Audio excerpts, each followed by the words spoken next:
ప్రార్థన చేసుకుందాం. స్తోత్రం తండ్రి, పరిశుద్ధుడా, గొప్ప దేవుడా, అబ్రహాము, ఇస్సాకు, యాకోబుల దేవా, నీకు లెక్కలేని వందనాలు. వాక్యం అనేది వాక్యంతో ప్రభువా మీరు మాట్లాడండి. మీరే ఘనత, మహిమ, ప్రభావాలు పొందమని యేసుక్రీస్తు నామమున అడుగుచున్నాం తండ్రి. దేవునికి స్తోత్రం. హల్లెలూయా, హల్లెలూయా. చూడండి, ఇర్మియా గ్రంథము 31వ అధ్యాయములో 3వ వచనంలో ఉన్నటువంటి మాట ఏంటండి? మరొకసారి ఆ మాట చదువుదాము. మరొక్కసారి చూడండి. చాలా కాలము క్రిందట యెహోవా నాకు ప్రత్యక్షమై ఇట్లాగా అనెను, శాశ్వతమైన ప్రేమతో నేను నిన్ను ప్రేమించుచున్నాను గనుక విడువక నీ ఎడల కృప చూపుచున్నాను. దేవునికి స్తోత్రం. హల్లెలూయా. ఇర్మియా కంటండి చాలా కాలం కిందటే చెప్పాడంట. ఏమని రండి? శాశ్వతమైనటువంటి ప్రేమతో నిన్ను ప్రేమిస్తున్నానని. శాశ్వతమైన ప్రేమ అండి. అంటే ఈ ప్రేమలో ఎండింగ్ లేదు. ఈ ప్రేమలో ఏం లేదండి ఎండింగ్. అంటే కొద్ది కాలం ఉండి కొద్ది కాలము లేకుండా ఉండేది మాత్రం కాదు. అర్థమైందండి? కొద్ది కాలం ఉండి కొద్ది కాలము లేకుండా ఉండేది కాదు. ఎప్పుడు, ఎనీ టైం, 24 hours అండి. నెలలో 30 రోజులు, సంవత్సరములో 365 రోజులు, లేదా నీ జీవిత కాలములో, లేదా నీ వంశాలు తరతరాలలో. దేవునికి స్తోత్రం. ఈ యొక్క కృప, ఈ యొక్క ప్రేమ శాశ్వతమైనటువంటి ప్రేమతో. చదవండి. శాశ్వతమైనటువంటి ప్రేమతో నేను నిన్ను ప్రేమిస్తున్నాను. ఆ ప్రేమే, ఆ శాశ్వతమైనటువంటి ప్రేమే అండి 2024 అంటే మళ్ళీ అందులో 33.5 సంవత్సరాలు తీసేయాలి. హల్లెలూయా. ఎందుకంటే ఆయన 33.5 సంవత్సరాలు కదండి. ఆయన పుట్టిన కాడి నుంచి అయితే ఎంతండి? 2024 సంవత్సరాలు. కానీ ఆయన సిలువ వేయబడిందంటే అందులో నుంచి 33.5 సంవత్సరాలు తీసేస్తే ఇంచుమించుగా 1990 చిల్లర వస్తుంది అనుకుంటా. హల్లెలూయా. దేవునికి స్తోత్రం. హల్లెలూయా కదండి. మరి ఆయన శాశ్వతమైనటువంటి ప్రేమ, విడువనటువంటి ప్రేమ, విడువని ప్రేమ, తన ప్రజల ఎడల, తన సొత్తు ఎడల ఆయన చూపించేటువంటి ప్రేమ. హల్లెలూయా. శాశ్వతమైన ప్రేమ. చూడండి, ఆదాముకు తన ప్రేమను చూపించాడు. ఆదాముకి తన ప్రేమని చూపించాడు. అలాగా ఆయన యొక్క సంవత్సరాలు గడిచిన కొలది, ఆయన వంశాలు మారే కొలది, మీకు నోవాహు కాలానికి వచ్చేటప్పటికి నోవాహుకు తన ప్రేమని చూపించాడు. దేవునికి స్తోత్రం. ఆ తర్వాత మళ్ళీ అలాగ కొన్ని వంశాలు గడిచిన తర్వాత అబ్రహాము కాడికి వచ్చేటప్పటికి అబ్రహాముకి తన ప్రేమని చూపించాడు. తర్వాత ఇస్సాకుకి తన ప్రేమని చూపించాడు. తర్వాత యాకోబుకి తన ప్రేమని చూపించాడు. ఆ తర్వాత యాకోబు సంతతిలో నుంచి విస్తరించినటువంటి ఇజ్రాయేలు జనాంగానికి తన ప్రేమని చూపించాడు. దేవునికి స్తోత్రం కదండి. ఎవరి ద్వారా తన ప్రేమను చూపించాడు? మోషే ద్వారా తన ప్రేమను చూపించాడు. హల్లెలూయా. విడవలేదు, విడిచిపెట్టలే. దేవునికి స్తోత్రం.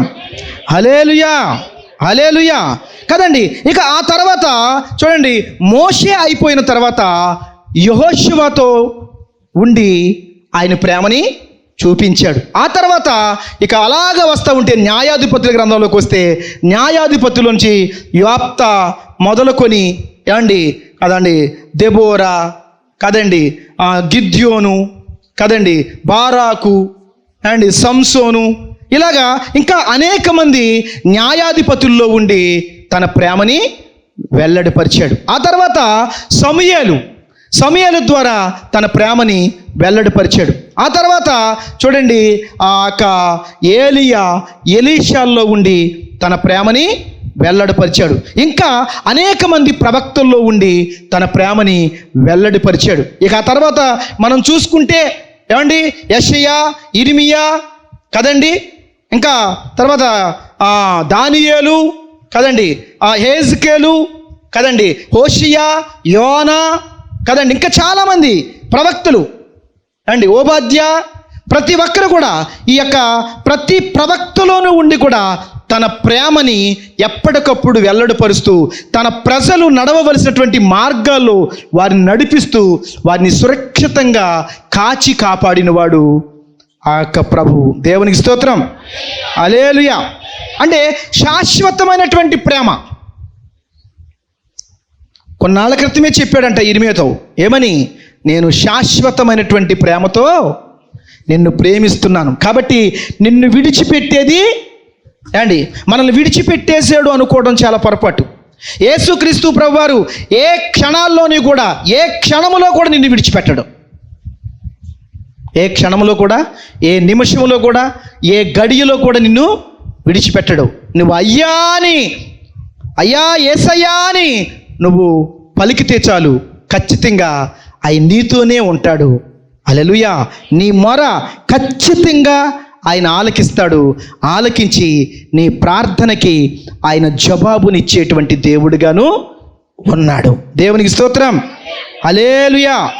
అదే ప్రియ సహోదరులారా, ఇక్కడ యేసుక్రీస్తు ప్రభు శిష్యులు ఏమనుకుంటున్నారు అంటే, యేసు ప్రభు చనిపోయాడు, ఇక మన దగ్గర ఇంకా మనకు ప్రేమ చూపించేవాళ్ళు ఎవరున్నారు, మనల్ని కాపాడేవాళ్ళు ఎవరున్నారు, మనల్ని కాపాడేవాళ్ళు ఎవరు లేరు. అర్థమైందండి? ఎందుకంటే యేసు ప్రభు చనిపోయాడు కదండి, ఇంకా ఆయన తిరిగి వెళ్ళిపోయాడు. ఇంకా అక్కడ వాళ్ళకి భౌతికంగా ఎవరు కనబట్టలే, భౌతికంగా అక్కడ ఎవరు కనబడతలే, యేసు ప్రభు కనబడతలేదు. అయ్య బాబు, యేసు ప్రభు ఉంటే మనం ఎలాగన్నా బతికేస్తాంరా, మనం యేసు ప్రభు ఉంటే ఎలాగన్నా బతికేస్తాం. ఇప్పుడు యేసు ప్రభు లేడు. రాళ్ళను రొట్టెలు చేసేవాళ్ళు ఎవరో, నీటిని ద్రాక్షారసం చేసేవాళ్ళు ఎవరో, ఏమండి, ఒకవేళ పెను తుఫాను వస్తే ఆపేది ఎవరు?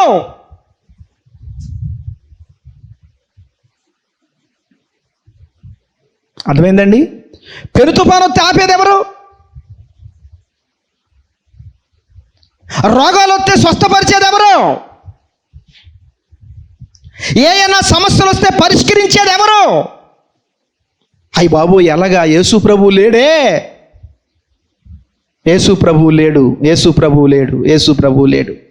కనుక మన బాధలు తీర్చేవాడు లేడు, మనల్ని ప్రేమించేవాడు ఇక లేడు, మనల్ని ప్రేమించేవాడు ఇంకా లేడు.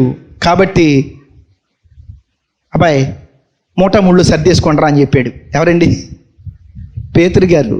మూట ముళ్ళు సర్దేయండి. కాగా ఏం చేస్తారంటే ఆ వలట్టుకు వచ్చేయండి. మన పని ఏంటి? ఇంతకుముందు మన పని ఏంటి? అలా తీయండి ఒకసారి. యోహాను సువార్త 21వ అధ్యాయము. దేవునికి స్తోత్రం, హల్లెలూయా.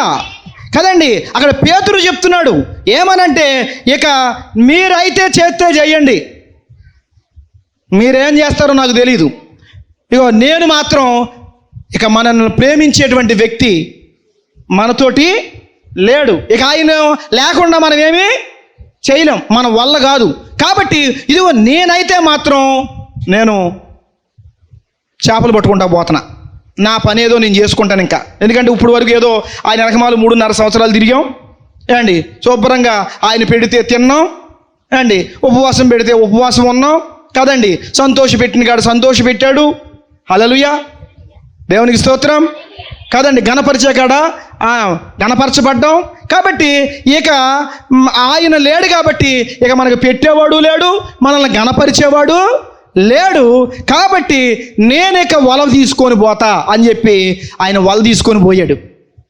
ఇక మామూలుగా మంచి ధైర్యంగా ఉన్నటువంటి వ్యక్తే, మంచి ధైర్యంగా ఉన్నవాడు. అసలు పేతురు అంటేనే మంచి ధైర్యం. మామూలుడు కాదు. ఇక అంత ధైర్యంగా ఉన్నవాడే పిరికోడైపోతే ఏమండి, మన అందరిలోని ఎవడన్నా ఒక ధైర్యవంతుడు ఉన్నాడు అనుకోండి, ఆడు ఏదన్నా సమస్య వచ్చినప్పుడు ఆడే పిరికోడైపోయాడు అనుకోండి. అది అందుకని మన ఎదురుగుంటారు రవి గారు ఉన్నాడు, మంచి 6 అడుగులున్నర ఎత్తు ఉంటాడు, ఆజానుభావుడు అండి, మంచి బలంగా ఉంటాడు అండి. ఆయన ఇప్పుడు వాళ్ళ ఫ్యామిలీ ఆయన్ని చూసి మురిసిపోతూ ఉంటుంది. ఎందుకంటే ఆ దేవి సిస్టర్ అంటది, మా ఆయన 6 అడుగులున్నర ఉన్నాడు, ఏదొచ్చినా కూడా మా ఆయనే చూసుకుంటాడు అని అనుకోవచ్చు, అనుకుంటుంది. అయితే ఇప్పుడు సమస్య వచ్చింది. సమస్య వచ్చినప్పుడు ఇప్పుడు ఆయనే భయపడిపోతున్నాడు, ఆయన వణుకుపోతున్నాడు, ఆయన దడదడలాడిపోతున్నాడు. ఆ దేవి ఏం చేద్దాం దేవి, ఏం చేద్దాం దేవి అంటున్నాడు. ఏం చేద్దాం దేవి, ఏం చేద్దాం. అప్పుడు దేవి గారు ఏమంటది, సిస్టర్ ఏమంటది చెప్పండి, ఓరు నాయనో అంత తోడేటి ఎలా కొట్టేస్తే మనమేంటి, అంతే కదండి, అంత తోడే 6 అడుగులున్నర ఎత్తున్నవాడు ఆజానుభావుడు డేలా కొట్టేస్తే ఈ మనమేం చేస్తావు, అయ్యా నువ్వేం చేస్తావో నేను అదే చేస్తాను. ఏంటండి, నువ్వేం చేస్తావో నేను అదే చేస్తాను, అంతే కదండి. మరి పేతురు మంచి ధైర్యవంతుడు. యేసు ప్రభువును పట్టుకున్నప్పుడు ఎవరన్నా ప్రభువును పట్టుకుంటావని చెప్పి కత్తి తీసి నరికేశాడు. అసలు ఎవరు నరికాడు అండి, సైన్యాధిపతిని నరికాడు. అంటే చూడండి ఎంత ఆవేశపరుడో, ఎంత ధైర్యవంతుడో. నా ప్రభువును పట్టుకుంటావా కదండి, ఒక సైన్యాధిపతి మీద అండి చెయ్యడమే పెద్ద, అలా టచ్ చేయడమే పెద్ద నేరం. అలాంటిది చెవు నరికి పాడేసాడు వెళ్ళి. మాటలా అంటే ఎంత ధైర్యమో చూడండి. ఎప్పుడైనా సరే యేసు ప్రభు వారు ఏమండి ఇక నేను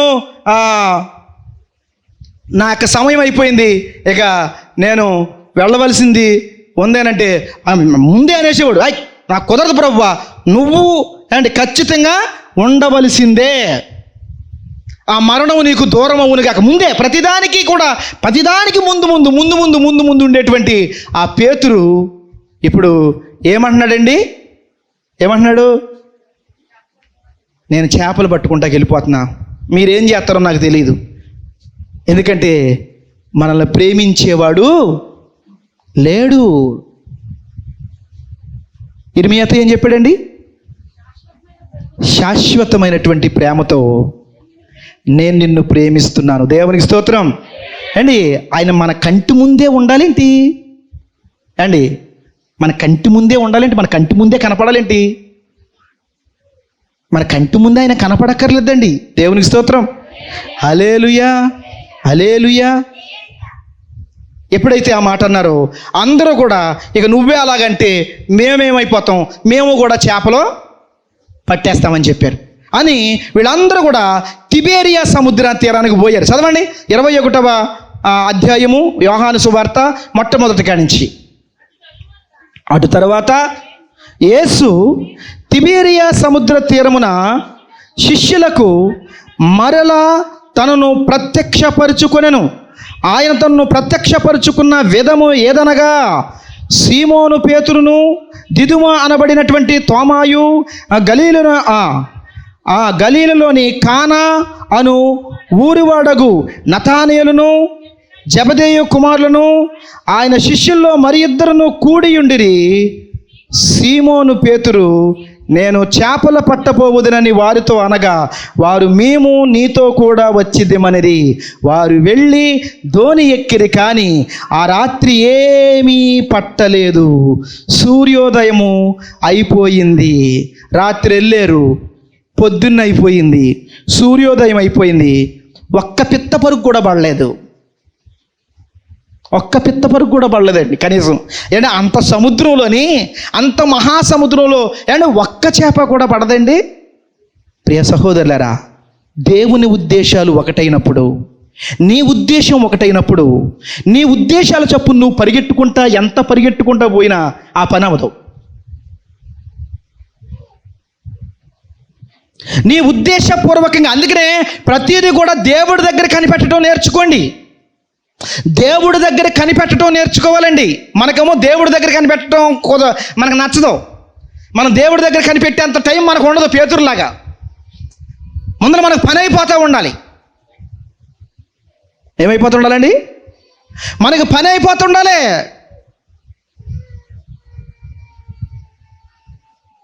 మరి అలా పని అయిపోవాలంటే అయిపోద్దండి? పని అయిపోతుందా? చెప్పరేంటండి? పని అయిపోతుందా? దేవుడి దగ్గర కనిపెట్టడం నేర్చుకోండి. నువ్వు దేవుడి దగ్గర కనిపెట్టకుండా నీ సొంతంగా నువ్వు ఎంత ప్రయాసపడి తిరుగులాడినా వాళ్ళు అరాత్రంతా తిరుగులాడారు, కానీ ఒక్క పిత్తపరుగు కూడా పడలేదంటండి. అంత మహాసముద్రంలో ఓ పిత్తపరుగు దొరకడం మహాభాగ్యం అయిపోయింది వాళ్ళకి. ఒక బేడ్స్ కూడా దొరకలేదు, ఒక గొరస కూడా దొరకలేదు. రాత్రంతా ఏండి రెక్కలు ముక్కలు చేసుకొని ఒళ్ళంతా పులిసిపోయింది. ఎందుకంటే వలయడం అంటే మాట్లాడుకున్నారా, బలము ప్రయోగించి ఇసరాలి, దాన్ని లాగాలి.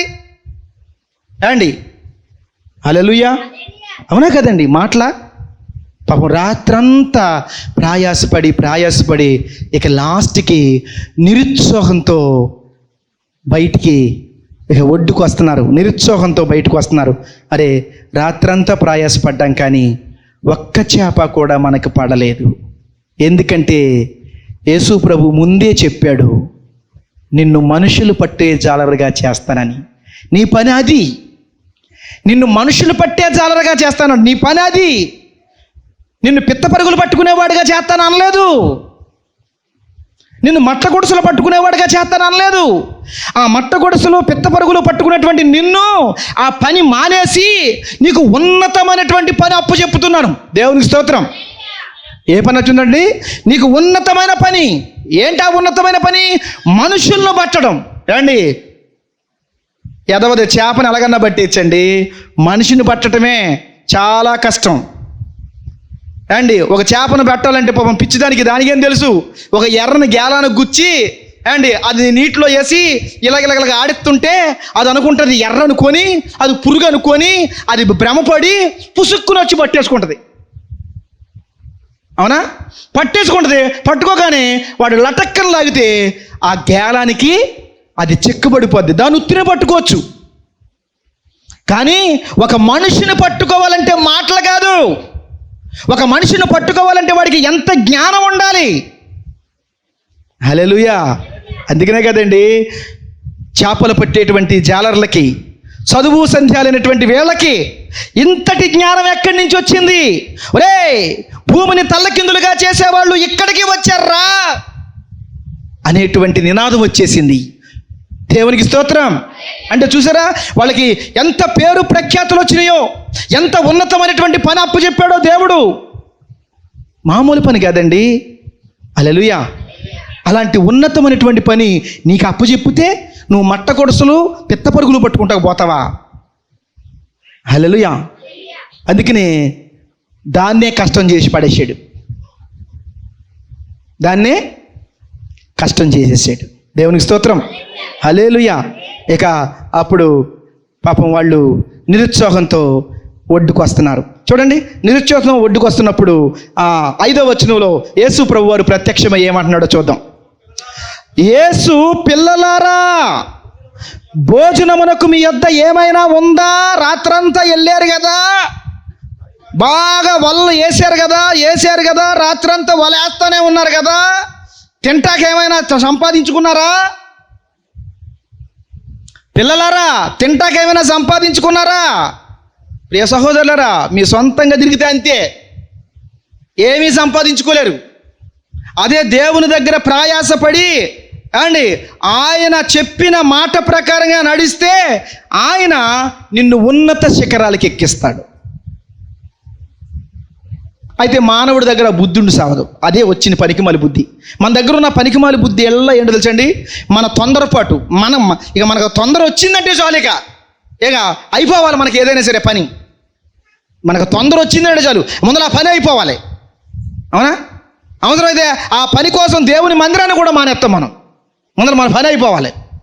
అంతేగాని అరే దేవుని మందిరం దగ్గర కనిపెడదావురా అని ఉండదు మనకి. దేవుని మందిరం దగ్గర కనిపెడదామని ఉండదు.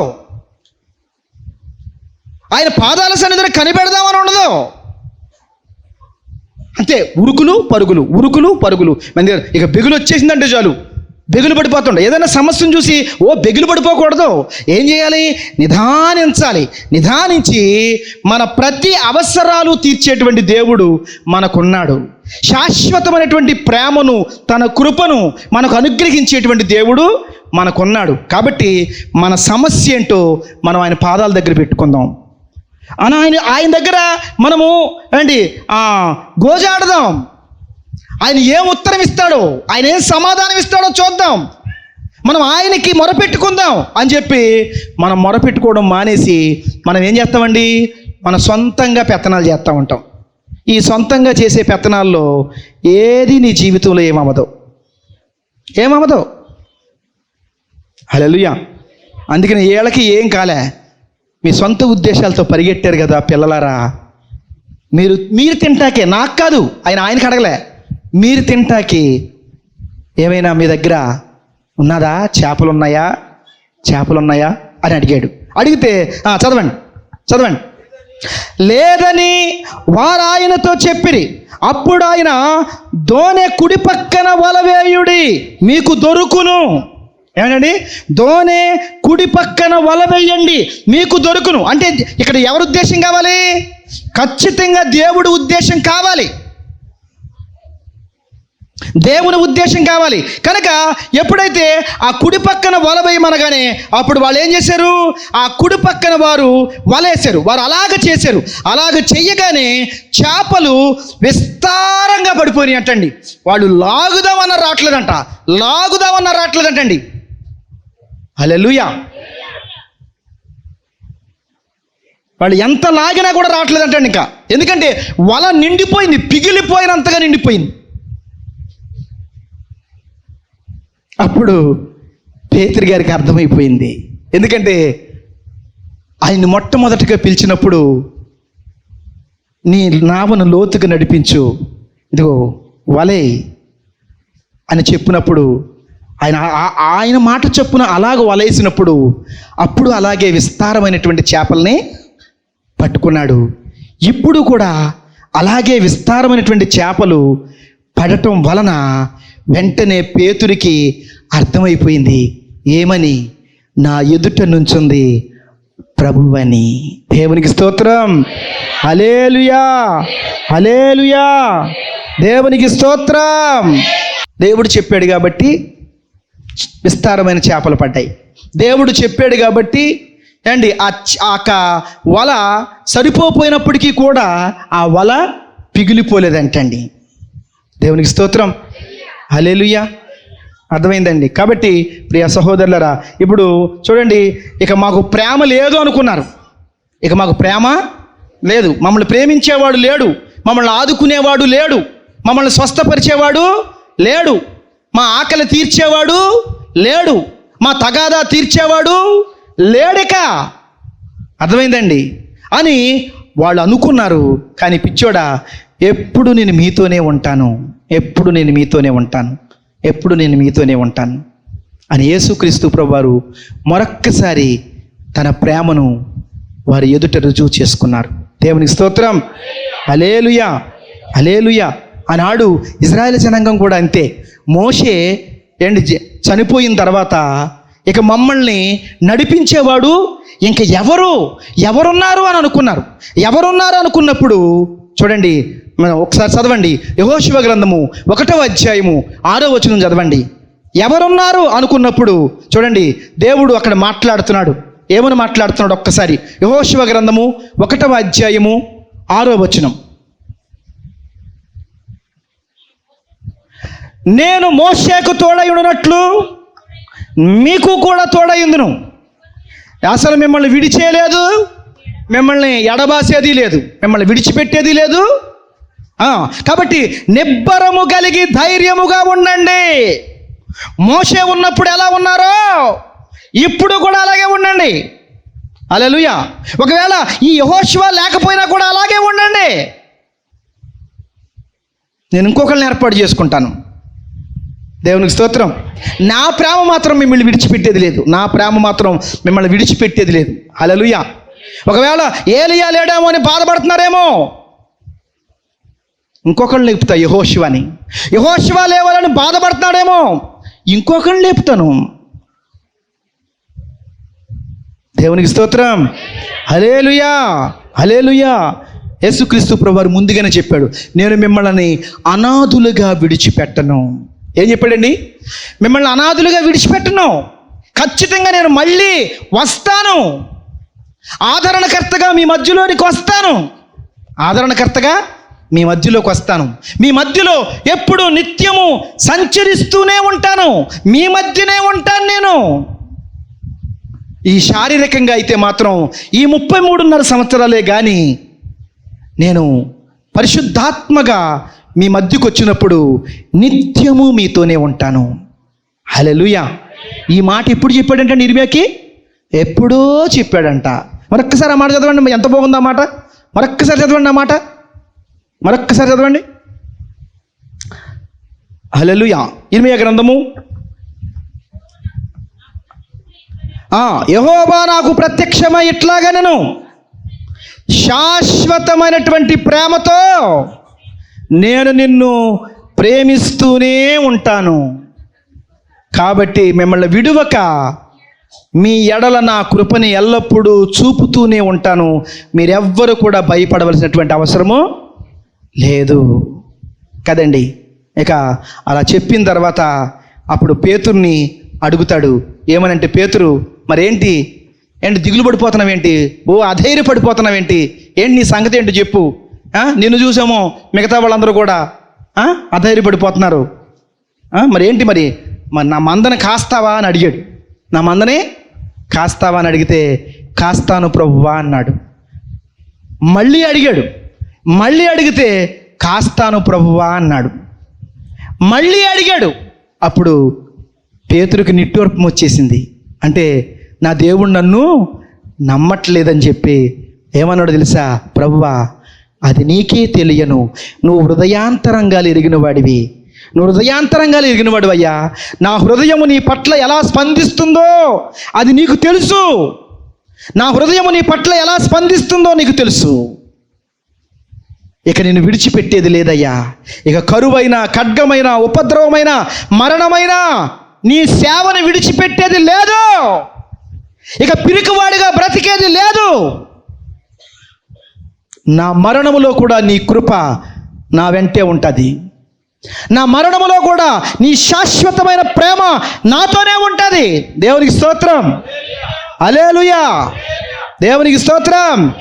ఇక దేనికి భయపడేది లేదు, ఆకలికి భయపడేది లేదు, రోగానికి భయపడేది లేదు, అప్పుకు భయపడేది లేదు, అర్థమైందండి, గొడవలకు భయపడేది లేదు కదండి, సమస్యలకు భయపడేది లేదు, ఇక దేనికి భయపడేది లేదు. ఆఖరికి ఇక మరణమే ఎదురైనా దానికి కూడా భయపడేది, ఎందుకంటే నువ్వు నాతో ఉంటావు, నువ్వు నాతో ఉంటావు, నువ్వు నాతో ఉంటావు, నువ్వు నాతో ఉంటావు అని చెప్పి ఇక పేతురు ఆ విధంగా చెప్పాడు.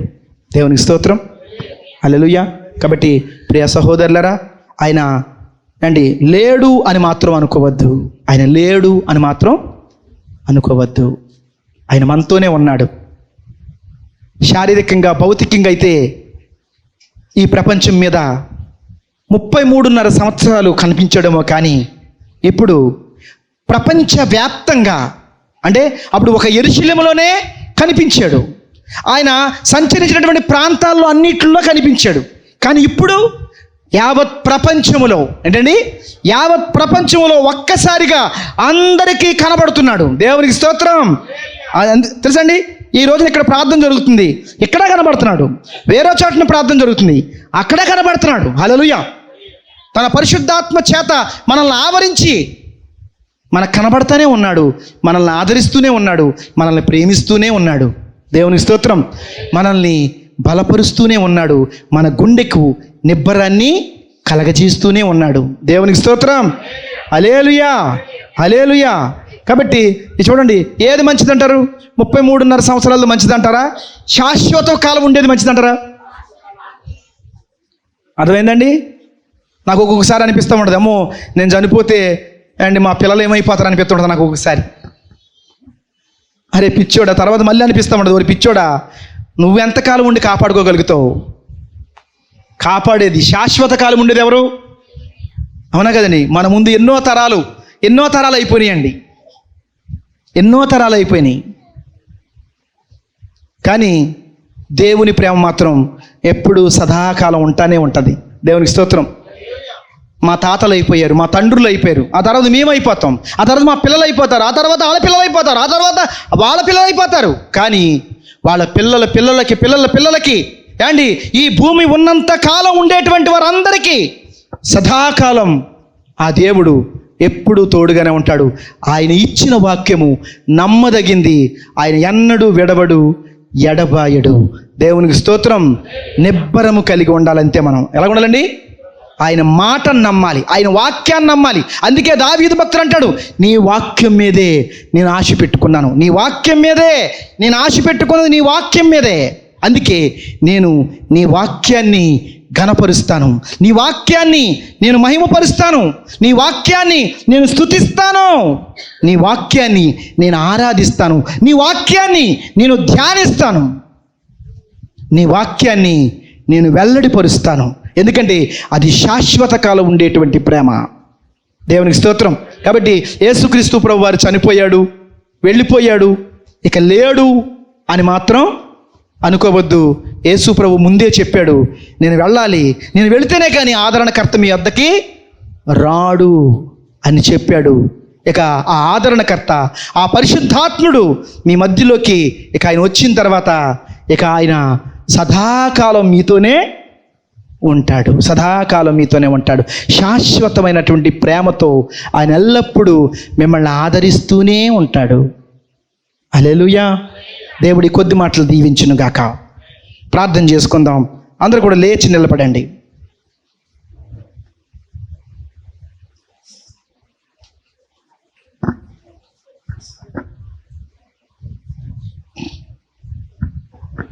అందరూ కూడా లేచి నిలబడండి. ప్రార్థన చేసుకుందాం.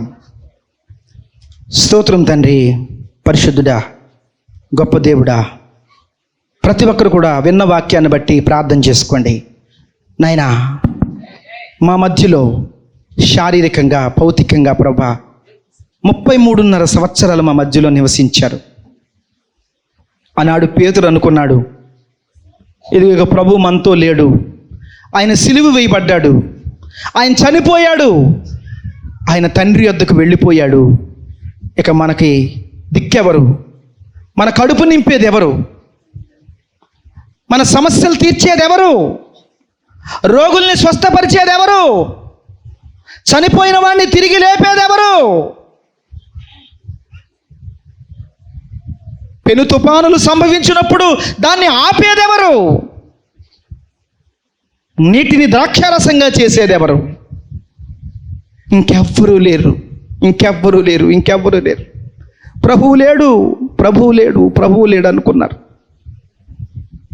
అనుకొని బెగులు చెంది, భయము చెంది, నిరుత్సాహంతో, ప్రోత్సాహం లేనటువంటి బ్రతుకు లేక వారు చేపలు పట్టుకుంటాకు పోయారు. అప్పుడు యేసు ప్రభు వారు ఆయన మళ్ళీ వచ్చి తానే ప్రోత్సహించి, తానే బలపరిచి, తానే ధైర్యపరిచి, తాను సిద్ధపరిచిన ఆహారం ఇచ్చి వాళ్ళందరినీ తెప్పరిల్ల చేసి మళ్ళీ ప్రతి ఒక్కరిని కూడా ఆత్మలో సంసిద్ధం చేసి ప్రతి ఒక్కని ప్రభువు యందు స్థిరులుగా నిలబెట్టాడు. ప్రియ సహోదరులరా, పేతురులాగా ఒకళ్ళు ఏమని అనుకుంటున్నావా? అలా అనుకోవద్దు. ప్రభు నాతో లేడు అని నువ్వు అనుకోవద్దు. ప్రభు నువ్వు పిలవాలే కానీ ఆయన ఎప్పుడు నీతోనే ఉంటాడు. నువ్వు ఆయనతో నివసించడానికి ఇష్టపడాలే కానీ ఆయన ఎప్పుడు నీతోనే ఉంటాడు. నువ్వే ఆయనతో ఉండవు, నువ్వే ఆయన కోరుకో, నువ్వే ఆయనలో నిలబడవు. నువ్వు నిలబడలేక అలాంటి ఆలోచనలు నీకు నిలబడితే అసలు ఆ ఆలోచనే నీకు రాదు, ప్రభువు రానివ్వడు. కాబట్టి ప్రియ సహోదరులరా, మీరందరూ కూడా ఇప్పుడు ప్రార్థన చేసుకోండి. నాయనా, సదాకాలము నాయనా శాశ్వతమైనటువంటి ప్రేమతో మమ్మల్ని ప్రేమిస్తూ నీ కృప, ఎల్లప్పుడూ మా ఎడల ఉంచమని యేసు శక్తి కలిగిన నామమున అడుగుచున్నాం తండ్రి.